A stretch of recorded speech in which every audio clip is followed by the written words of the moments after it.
Self-improvement. As a child, early on, as soon as fall came, it was wood cutting season. My father and my brothers would go out into the woods, and we'd cut wood all day long to get ready for the winter. Some of you had that same experience. You remember that. And I remember getting so frustrated with my father because he would run the chainsaw, right?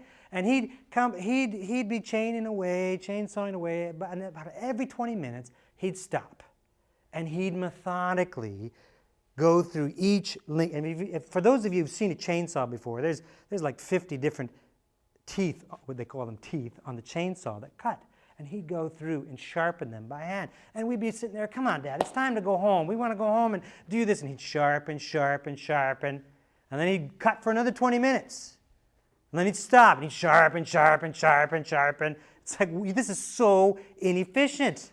He said, no, it's not inefficient. He said, if I didn't stop to sharpen this saw, we'd be here even longer.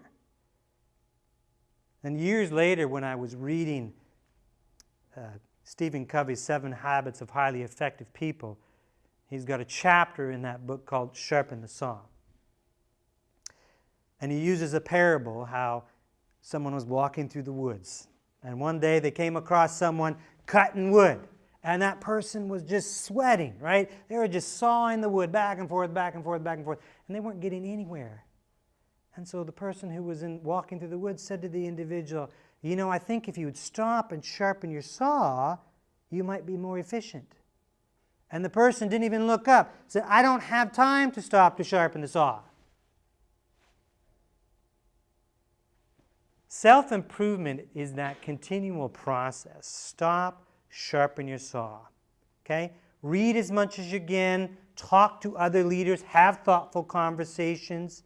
Care about improving yourself as a leader.